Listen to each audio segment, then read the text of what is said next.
3X manolotra anao ny vaovao.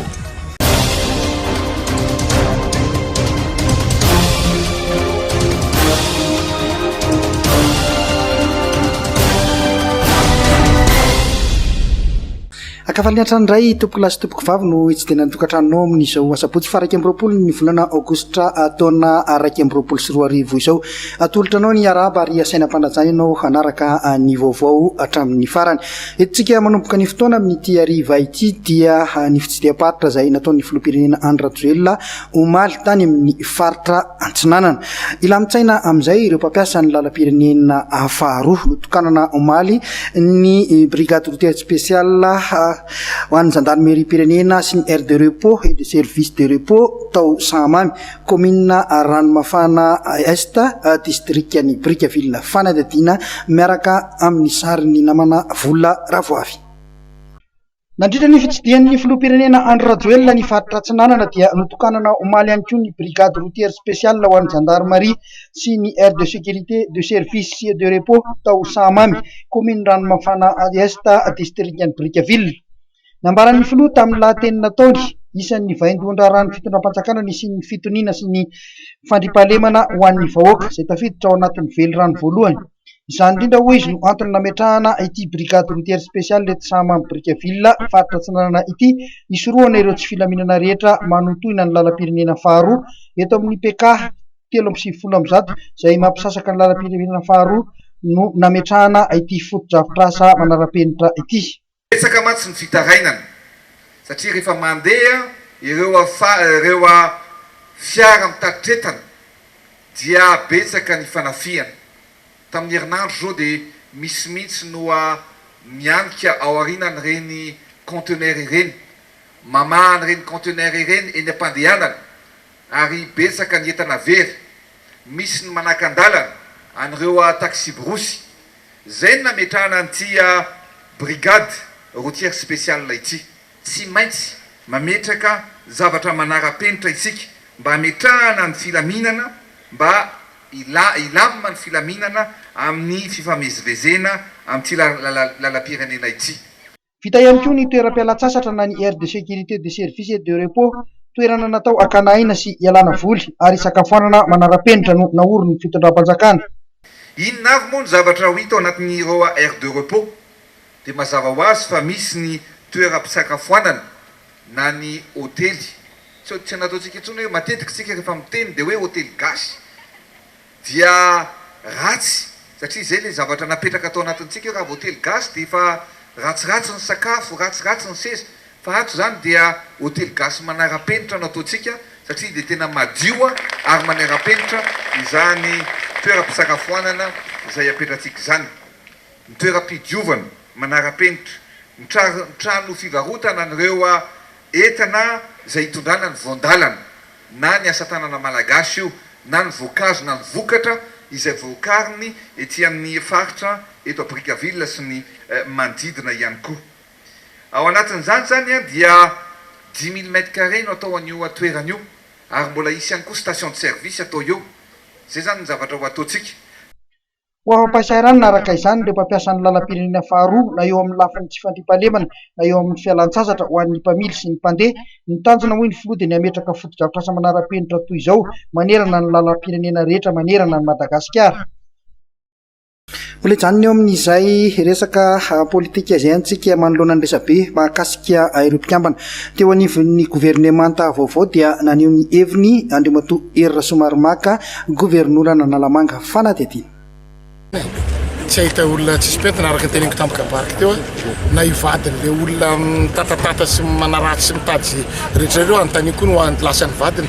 Dia satria nanany lasany vadiny dia hoe hosarahany androany fa le izy fotsiny tena hoe aloha izy tsara itsika hoe mahavita ny asa mivery gouvernementareo. Za mino sy manantena matorona tolotra filoha dia mahavita ny asany ireo. Fa tsy izy zany tsy havita ny asany ireo. Le teo aloha rehefa nanao ny asany fa kosa mila vitesy mafimafy kokoa zay nanolona anazy fa tsy hoe tsy fahaizana. Fa mafy ny anazo an'le teo aloha tamin'ny ataoko hoe natao anaty ministera na ina firenena lasaka katerena nampiakarin'ireo dia ny fanampy zay ny ilaina. Fa zahatra misy amin'izao fotoana tsy hitan'ny mpanoratra intsony dia tenenina anika lasa le fanaratsiana fijerena vie privé an'olona fanaovana an'izao fanaovana an'izao. ka hoy zay hoe asa inona ny tena tokavana amin'ity firenena ity faniangatana dia zay hoe mila miraha iny tsika malagasy anarina ity firenena tsy vita amin'ny filohan'ny rajoelona rehetra io mila nao izy na hainao mpanohatra ilainy miteny zava hoe tia ny asa tsy nentina ataon'ny gouverneur ohatra tia ny asa tsy nentina ataon'ny ministre tia ny asa tsy nentina ataon'ny maire tokony amboariny ty lalanyity fa tsy hitanareo zany zao ny tena ilaina fa lasa miditra lasa fankalana fotsiny zavarisy amin'izao fotoana zao zay manao mety reo gouvernementareo ary mavita ny asa natsakasandrafandreo matombo filohan'ny republika nareo ministre rehetrarehetra ny fanenjehana anareo ataonareo amin'izao valio amin'ny asa izy ireny ary mino zay fa vitanareo anarana an'ity Madagasikara dia miaraka amin'ny olobofidy miaraka aminay gouverneur.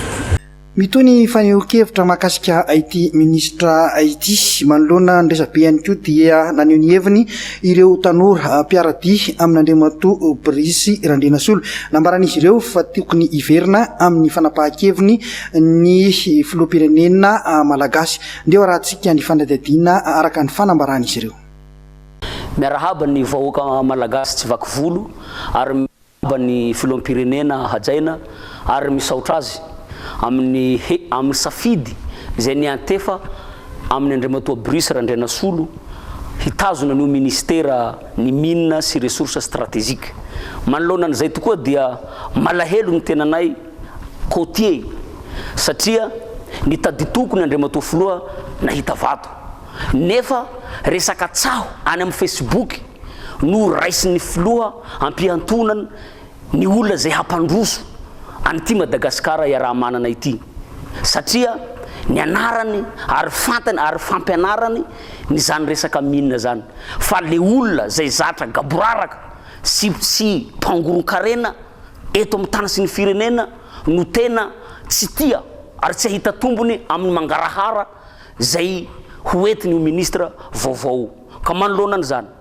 dia mangataka anao zay Andriamatoa Filoha mba tsy hiverina amin'ny safidy zay ny safidiananao any Andriamatoa Brice ianao satria hiteraka savorovoro amin'ny côté samy côté izao zavatra miseho amin'izao zao tsy resaka Facebook Andriamatoa Filoha no animbanao ny fiainan'ity firenena zay matematesanao fa maminao hampandroso ary ny programme nasa zay noentiny Andriamatoa ministra dia naresy lahatra anao ka nanaovana ny contre programme ary fa vitany sonia zany koa tsarao amin'ny asa sy programme noentiny Andriamatoa Brice Andriamatoa Filoha dia ho hitan'ny firenena ho hitan'ny voaka malagasy hoe nisy fiovany ve ny tantara-pirenena satria hitondra fahombiazana sy fandrosoana ho an'ny tsirairay any ambanivohitra io ministra vaovao raha fintina izay rehetra voalaza zay Andriamatoa Filoha dia mitodika aminao sy ny premier ministre izahay mba tsy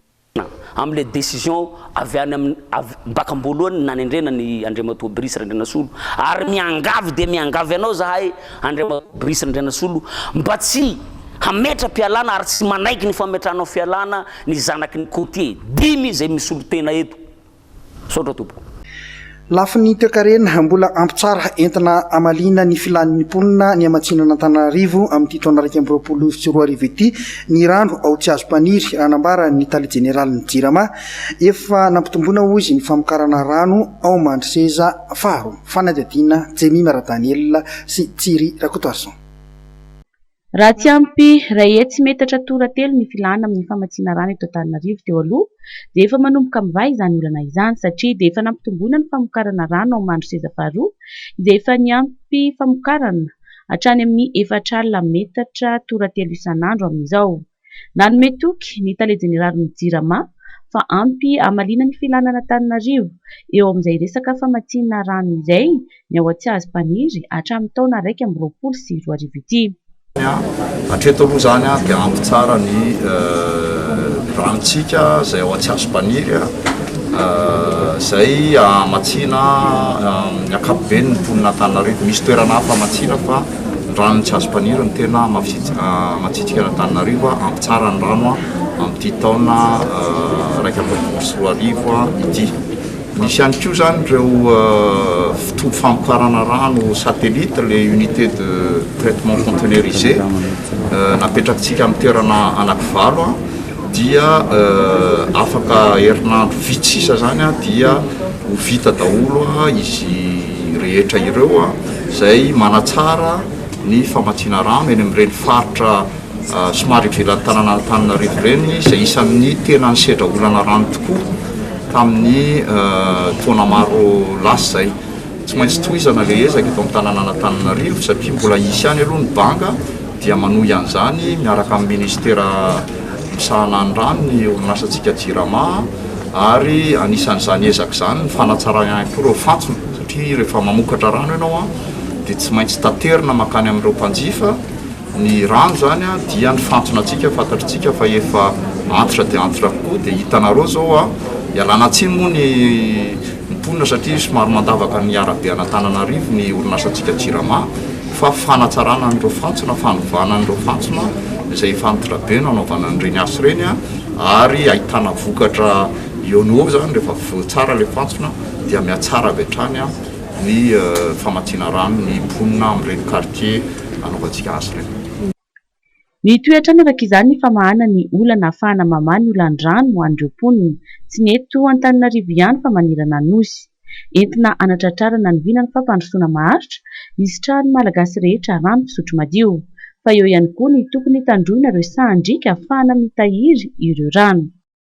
Vadika eo amin'ny lafin'ny fampianarana isika mitoy ny fanampiana ireo ray aman-dreny amin'ny fampidirana ny zaza an-tsekoly. Apetraka eny anivon'ny sekoly ny fampisakafoanana an-tsekoly, omena kaisekola ireo sekoly isan'ambaratongony ary isy fiakarany izany amin'ity taom-pianarana 2020 sy 2021 ity. Mamra Samuely sy Jemima Radaniel. Azo fitaovam-pianarana avokoa ireo mpianatra rehetra misy iray tapitrisa mahery. Tsisy intsony ny fandraisana na fampidirana mpampianatra firamina eny anivon'ireo sekolim-panjakana manerana ny nosy. Napetraka ny lamina hiatrehana ny mety ho fisian'ny fikorontanana ny fianarana raha sanatria mbola isy ny valan'aretina COVID-19. Ireo no nisongadina nandritra ny valan-dresaka natao tamin'ny mpanao gazety no tanterahan'ny tompona andraikitra eo anivon'ny ministera ny fanabeazam-pirenena teny Anosy Omaly. Amin'ity taona ity dia paka zany manodidina na kahie sy stylo, pensily, règle ary ardoise no omena azy ireo. Misy ihany koa nefa ireo izay tsy afaka misitraka an'izay kitapo escape izay ka ho an'ireo sekoly ireo dia afaka hisitraka izy ireo amin'ny kitapo, tablier, kapa, cahier 85 pages, cahier 48 pages, stylo manga, stylo maitso, pensily tsotra sy miloko ary règle sy ardoise. Nitondra fanamarihana ihany koa ny tale jeneraly misahana ny ara-pedagojika fa ny kaisekola dia natokana ho an'ny fampandehanan-draharaha eny anivon'ny sekoly ary tantanin'ny farimbonesaka ho fahombiazana fanabeazana eny fotony na ny fefy. Ny fanjakana dia nefa ny kaisekola amin'ity taona ity ary isy fitombona izy io mahazo avokoa ny école EPP, CEG ary lycée miankina amin'ny fanjakana rehetra. Iny kaisekola iny dia entina fampandehanan-draharaha iny. Ny fefy amina lazaintsika fa fikambanana dia manana ny fidiram-bolana izy kaisekola ao ihany fanampian'ireo mpamatsy vola dia eo ihany koa ny latsakemboky ny ray aman-dreny. Eo amin'ilay latsakemboky ny ray aman-dreny no tsilantsika ho tsipiana fa io latsakemboky koa dia miankina amin'ilay tetikasa na PEC izay volavolainy fefia ary tapahana mandritra ny fivoriam-bena ny assemblée générale. Ao anatin'ny assemblée générale zany ny ahafantarana ny latsakemboka alohan'ny ray aman-dreny tsirairay avy. Io latsakemboka izy io fa ny fisoratana anarana dia etoan'ny fanjakana izany hoe tsy tokony masakana ny fidiran'ny mpianatra eny an-tsekoly ny mbola tsy fahefan'ny ray aman-dreny an'ilay latsakemboka fa dia lazaina zany fa misoratra anarana etoan'ny fanjakana ny fampidirana an-tsekoly ny mpianatra. Amin'ny voalohan'ny volana septambra ho avy izao moa ny hiditra amin'ny taom-pianarana 2020 sy 2021 ireo mpianatra. Ny volana voalohany amin'izany dia atokana anaovana famerenana sy fanenjehana ireo izay tsy vita tamin'ny taom-pianarana lasa noho ny fiaton'ny fianarana nateraky ny fihibohany. Amin'ny volana Jona 2020 sy 2021 kosa no ifarana amin'izany amin'ny alalan'ireo fanadinana maro samihafa. Mahakasika indrindra izay resaka fampianarana izay hatrany dia misy ny hetsika kofi fobe izay tanterahana ao anivon'ny komina Ambotrimanjaka, mbola manana andro vitsivitsy izy ireo izay ikasa anao izany anatonana eny anivon'ny Vokotany. Laza ihany koa ny ben'ny tanàna Andria Manalitso Iadjason fa miezaka amin'ny fandaminana ny fitaterana ny komina. Mahakasika ny fanatanterahana ny fanaovana kofi fobia atao anatin'ny komina Ambotrimanjaka. Araka ny efa fantatsika moa zany efa mandeha amin'ny isam-pokotany any zay anaovana antsoavo ho antsika rehetra zay mbola mangetaheta so dia variana satria efa atao anatin'ny telo-bolana zay roa-bolana zay no manantsika fanaovana kopi fobia miaraka amin'ny association Koloaina.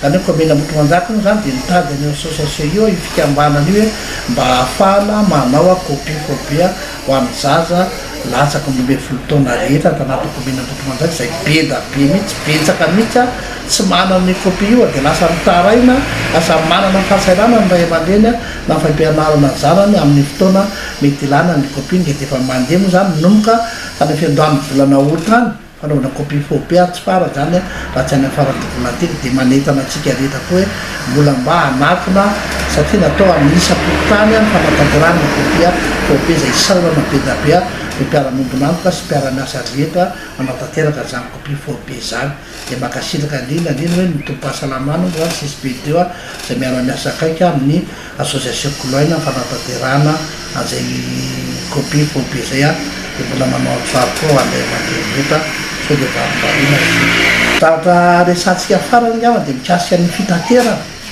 fandamina amin'ny ambisina Ambotrimanjaka.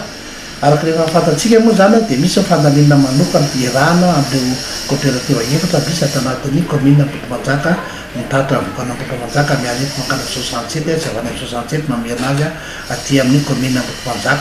Efa misy lamana apetrakay zany njara tsara marihana fotsiny dia zao hoe manao antsoavo anareo zay coopérative tsy ao ato anatin'ny fitaterana avy aty Ambotrimanjaka zany coopérative ivelany mba tsy hanao tahaka ny fahazarantsika intsony atao amin'izay hoe tona olona avany 67 tsika latsaky ny avalora alina zany hoe manomboka fitolana sasana avalatsaka avy eo na avarola alina antsika zay mba afaka rehefa mody aty Ambotrimanjaka ianareo bis zay tsy ao anatin'ny coopérative mitatra ato anatin'ny komina Ambotrimanjaka vao mba afaka mitondra le olona avany mody aty Ambotrimanjaka raha sanateka tsy misy bisy tafakana intsony any fefa mifanarana hoe zay rehetra na hitsapaka hoe manao an'izay violence na linina na Ambotrimanjaka zay nefa tsy ao anatin'ny coopérative mitatra aty anareo dia tsy maintsy ho sazinay arak'izay efa mifanapahana sy ny arahana satria ohatra hoe miakatra aty amin'ny 10 sasana mena latsaka fefa ny bisina Ambotrimanjaka tonga ny 67 hectare nefa tsy misy olona hoentina fa lasa anareo dia lasa misy zara tsy mety fandondrana zay satria anjarany rehefa ny akena zay fifanarana zay fa matoa fotsiny dia anaovana antsoavo an'iloko hoe matoa fotsiny zany le bis tara tsy tafakatra any amin'ny 67 araka ny hoe fitiavantsika azy dia satria misy eo embouteillage araka ny efa fantatsika fera manomboka eny amin'ny Scordic eny dia efa misy embouteillage eny Andotapenakina eny miakatra makany amin'ny Sokavitra makany 67 eny misy embouteillage dia mba hoe somary mba miatra kely amin'izay tsika amin'ny resaka filarana fa tsy maintsy taterina daholo ianareo namparatatona ny avalora alina na mihoatra an'izany dia zay manaovana antsoavo ho an'ireo coopérative zay mandray olona tsy manomboka avalora alina reo zany anaovana antsoavo misy fa tsy siny hoe fifanasaziana anareo zany zay ngamba zatra tsara resana kasinena dia makasitraka atsika vahoakana Ambotrimanjaka manaiky ny fandamina rehefa miezaka komina Ambotrimanjaka ny amin'ny resaka fitaterana vahoaka rehefa miezaka zany pitatra hitatsika zay tao anatin'ny tapabolana na tapabolana mahery na fehizany amin'ny fitaterana atsika rehetra. Hiditra amin'ny vaovao tapatapany sika tsy manaiky hifindra eny ambombanambola ireo coopérative etsy amin'ny fasan'ny karana tovlasaka hividy lavanila no maty voapozina ara-tsakafo ireo ndray no misongadina ao anatin'ny vaovao tapatapany. Tsy manaiky ny amranany tompo-piatsonany taxi brosy fasan'ny karana ho eny amin'ny fisandratana ambombanambola ireo fikambanan'ny coopérative pitaterana hevitra no tapahan'ny filohan'ny coopérative misy 7 amby 9 nandritra ny fivorina ny tanterahana teny bypassy omaly 20 aogositra izany. Tovolahy iray 30 taona andeha hividy lavanila tany mandry tsara fahatry Sofiano maty omaly zoma 20 aogositra. Nahazo poizina ara-tsakafo ny ainga avy tany Sambava 4 andro lasa iny tompokolahy niala tao mandry tsara androany ny razana ka hoentina ny maro antsetra fatra Nalanjorofo Ny tena mampalahelo dia tsy maintsy nalefa taxi moto ny razana noho ny aratsian'ny lalana ary nentina miaraka amin'ny moto ilay maty ihany koa. Mipetraka ary miseho amin'ny endriny maro ny fiara-miasa eo amin'ny tafika sy ny polisym-pirenena izay samy misehatra eo amin'ny fitandronan'ny filaminana sy ny fandriam-pahalemana eto amin'ny nosy. Amin'izao fankalazana amin'ny 40 taona amin'ny polisym-pirenena izao dia nisy fitaovam-pivavahana iraisam-ponona natao tamin'ny katedraly Andohalo. Tonga ny mimbavaka tamin'izany fotoana izany ny ministry ny fiarovam-pirenena sy ny ministra mpikambana ao amin'ny governemanta. Vaonivon'ny polisym-pirenena nosatarina tamin'ny fanompoam-pivavahana iraisam-ponona ny fankalazana ny 40 taona ny polisym-pirenena manerana ny nosy tamin'ny 7 taona 2024 ity. Izany dia notanterahana teny amin'ny katedrala Immaculée Andohalo. Omaly ny fankalazana dia teo ambany fehiny ny ministry ny filaminam-bahoaka ny contrôleur général de police Fanomezatsoa Rodelisy Randrianarson tonga nanatrika sy nanome voninahitra izany ny kestorany anteny Merandolona Andriamatoa Edy Serge Fernand izay nisolitena ny filohan'ity androm-panjakana ity. Ny araba sy nakasitraka ireo polisym-pirenena rehetra manerana ny nosy ny ministry ny filaminam-bahoaka ny contrôleur général de police Fanomezatsoa Rodelisy Randrianarson. Nandritra ny fandraisam-pitenenany nampatsahivy fa ny andraikitra sahan'ny polisym-pirenena dia miaro sy manakaiky ny vahoaka ary mitandro ny fahamarinana hatrany amin'ny fanatanterahana ny asany. Hoe ny alasora kosa indretsika amin'ny ity fandidy manaraka ity resaka mahakasika ny tanora misy 90 eo avy amin'ny commune Alasora no hazo fampianarana mitondra fiarakodia maimaim-poana fanamby napetraky ny be ny tanàna io izy fonombola kandida fanadihadiana. Fampanentanana nataon'Andriamatoa Randriatsojimy be ny tanàna Alasora fony izy kandida dia ny karakara hetsika ho fanofanana ny tanora tsy anasa maro ao Alasora ny tenany amin'izao fotoana izao amin'ny volana septambra ho avy io. Ialana amin'ny fidonanam-poana ny tanora dia ampandraisana ndraikitra izy ireo amin'ny alalan'ny fanofanana arak'asa hoy ny be ny tanàna. Izy ireny zany dia ezahana ny ampidirana an'izy ireny ao anatin'ny sehatry ny asa ary atoato moa ny commune Alasora izay efa voafaritra tao anatin'ny budget primitif ny fampiofanana andreo tanora hitondra tomobile zany. Misy opération permis gratuit eto Alasora izay anomboka amin'ny volana septambra io ary tanora andratrany amin'ny 10 ano andro no hisitraka izany ary izy io atao fanao isan-taona ary hitarina ihany koa amin'ny sehatra maro samihafa arakaraka izay fanirian'ny tanora. Ny andrasana amin'ny fitondram-panjakana dia ny fifanomezan-tanana. Ny fampandrosoana tsy misy resaka politika fa tena fampandrosoana marina satria resaka tanora ny resaka fiainam-pirenena ny resaka dia eto moa resaka amin'ny ramatoa ministra voniny izy ny fanometanana aminay etỳ fotony ny amin'izany fijerena manokana ny tanora izany arak'izay azo atao.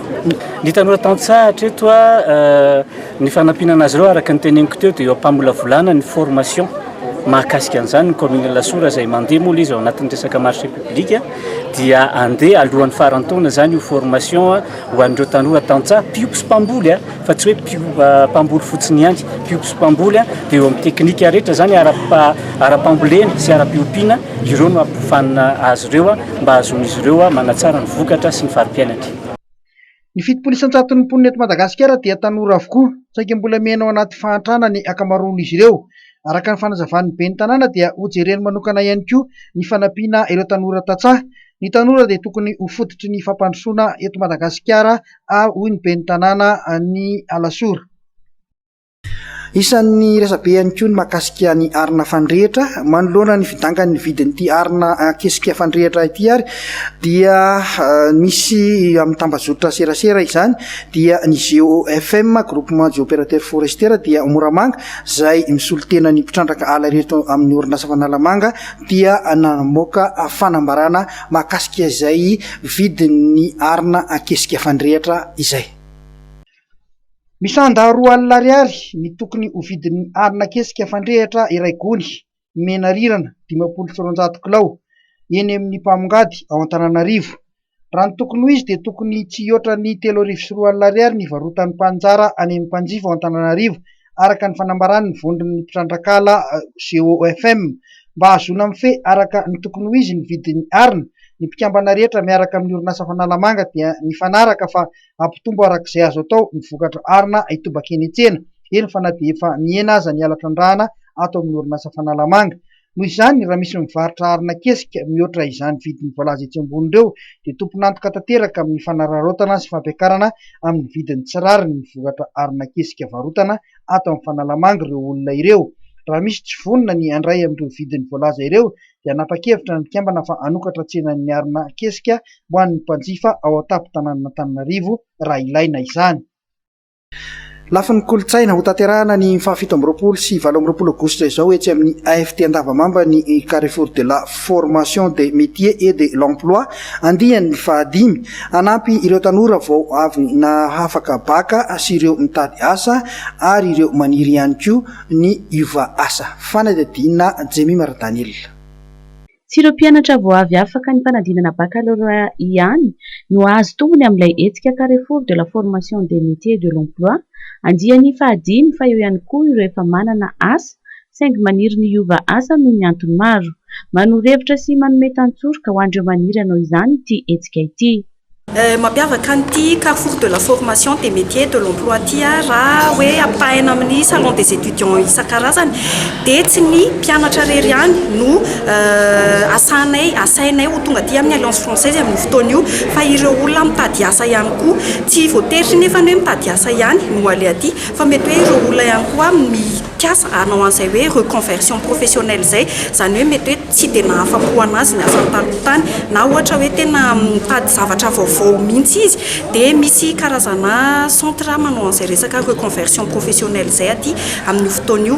Ny ankoatran'izay amin'ity taona ity dia misy thème anankiray niraisinay ho an'ny salon dia ny zoom sur les métiers d'avenir zany hoe ny zavatra rehetrarehetra ho hitanareo ato amin'ny Alliance Française amin'ny fotoana io dia mahakasika an'izay asa azonao atao any aoriana izay zany hoe ny métier d'avenir ao anatin'izany ny numérique ny mety hoe ny finance comptabilité ny administration d'entreprise ny hôtellerie tourisme sy ny sisa maro isan-karazany. Fanabeazana fanofanana ny tanora ny tanjon'ny AFT raha nambarany filohan'ny filakevim-pitantanana. Ny zavatra mission an'ny Alliance Française n'Antananarivo moa dia ny fanabeazana ny fitazana ary fanofanana ny tanora ao anatin'ny tena mission anay tanteraka izany. Donc ny fampivelaranay ny fampiasanay an'izany mission izany dia verinay fa satria ny fanofanana raha asa sy ny fanabeazana dia lalana anankiray isin'ny fampivoarana ny maha-olona ny olona anankiray ary atonga azy ho maro-toerana amin'ny asany amin'ny fiainany manontolo.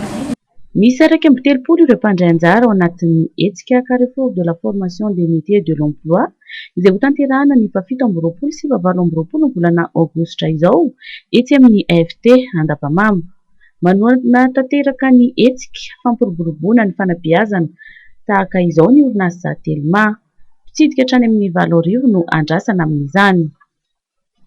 Maraparina ny fotoantsika amin'izao alina izao dia ny lafin'ny fanatanjahantena mandroso tsara ny rugby ao Mahajanga ary efa maro ireo tanora ao an-toerana no voasarika amin'ity taranja ity. Mbola olona goavana sendray ny taranja rugby ao Mahajanga nefa ny kianja ilalaovana. Velona ary mandroso tsara ny rugby ato anatin'ny ligin'ny Boeny hoy Andriamatora Johary Jean-Claude Arvony Roberto filohan'ny ligin'ny Boeny. Manomboka miverina tsikelikely ny fitiavan'ireo tanora ny Boeny ny taranja baolina lavalava. Isan'ny manetsiketsika ny fandrosoan'ny rugby eto Mahajanga ny fisian'ny lalao matetika hifanandrinana amin'ireo kliba avy any Antananarivo. Porofon'izany ny fahatongavan'ny mpilalao rugby zokiny eto Mahajanga.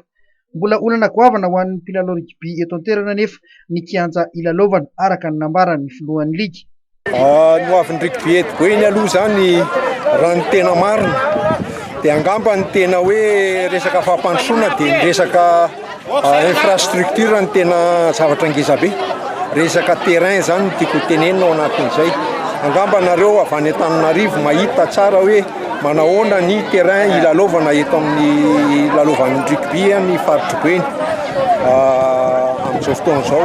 Ty terrain ty tiano andraisanay championnat national rehefa mandray championnat national zay. Malahelo mafy mihitsy zay amin'izay zavatra zay mba tianay fangatanay fitondram-panjakana mba amboariny ty na terasena fotsiny ary ty terrain ty dia efa mety aminay fa tena mijaly be zay ary arak'izay teneniko zay hoe fampandrosoana ny infrastructure mbola afaka mandroso lavitavitra anao zay zay raha ohatra ka manana an'izay le kianja ahafana lalao zay. Manana BDB zay amin'izao fotoana zay efa miditra any amin'ny fanentanana any ampianarana, miditra amin'ny resaka balovalina zay ingan'ny lalao rugby moa zany a, dia miakatra tsikelikely ny tanora manao an'io lalao rugby io zany aty. Marina fa andray antsara ny fiadiana ny tompon-daka federaly teo ny liginy boeny amin'ity taom-pilalaovana ity. Amaranantsika tanteraka ny vaovao mbola lafy ny fanatanjahantena ihany, tsy lalao fotsiny ihany nandehana ny mpilalao rugby zokony avy eo amin'ny Fimpirizo avy eto Antananarivo tany Mahajanga, fa teo ihany koa ny lafy ny fialan-tsasatra sy ny fialam-boly. Fiainana sy fialam-boly ary fitazam-batana no teny filamatry ny fikambanan'ny mpilalao rugby zokony eto Analamanga. Izay tokoa no niainan'ny mpilalao ny Fimpirizo nandritra ny 3 andro tao Mahajanga.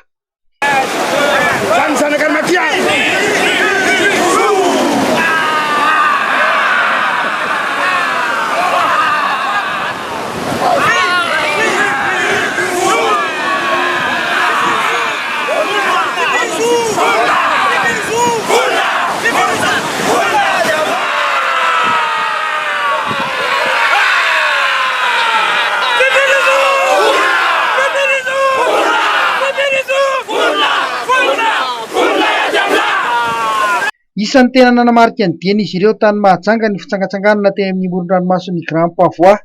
Naina kafafiny tsara ireo izay sambany vao nahita ny Mahajanga.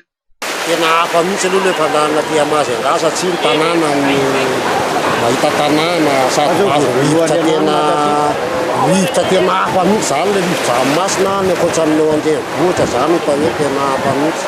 Zavatra hitako miavaka aty zany dia eo amin'ny fiarahamonina dia eo amin'ny toetrandro amin'ilay ranomasina satria milamina tsara ety amin'ny inona moa zany ty petit place Grand Pavois. Nafinaritra an'izy aloha dia hoe raha ohatrana manokana atrafina olona azy zao vao mahita zany Grand Pavois zany a, dia reny ty ranomasina ity sy le hoe ny ekipa mandeha vedety a, dia reny fialam-boly ny vidy rehetra dia hita hoe na dia eo ihany ary le fahefa mividy a, dia fahitako an'izy hoe tena afapo a, ary maniry zay indrindra kliba hoe tena matetitety voaka ohatr'izao satria hita hoe tena fahatsiarovana tena hoentina mandramaty mihitsy izy eo souvenir ho an'ny eglizy a, ka dia isotran'Andriamanitra mbola matanjaka tsara tonga eto amin'ity toerana ity a. Tafapetraka amin'ny tsaka sy andavana angamba zavatra rehetra zany a, dia mahafinaritra ny ary ho atao matetika mihitsy mba ho fialam-boliny reto ray aman-dreny tanora reto. Tena afapo tanteraka aloha satria maro tamin'ireto namany reto mbola tsy nahita an'izao zavatra zao raha tsy tamin'ity andiany faharoa ity, dia tena afapo tanteraka ny ankabeazan'ny namana. Isan'ny tena nakafizin'ireo mpilalao zokony ny fitaingenana vedety aingam-pandeha.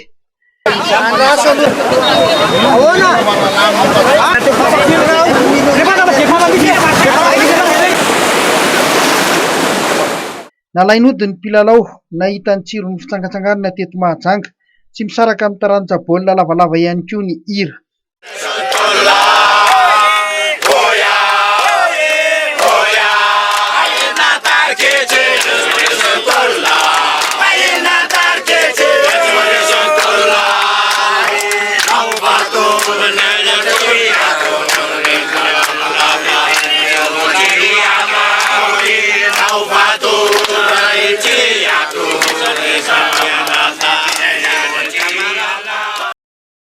Dia misaotra anao hatrany tompoko lasy tompoko vavy ny ara-dalana taminay tamin'ity hariva ity sy farany eto ny fiarahantsika ao anatin'ny fampalalam-baovao ny Maty-TV. Isaorana betsaka ianao ho tany tokantrano tany nanaraka ny vaovao hatramin'ny farany isaorana ihany koa ireo namana teknisiana niarana tosa ny vaovao mameno ny fotoananay tenako amin'ny manaraka fenoma tompoko. 3X nanolotra anao teo ny vaovao.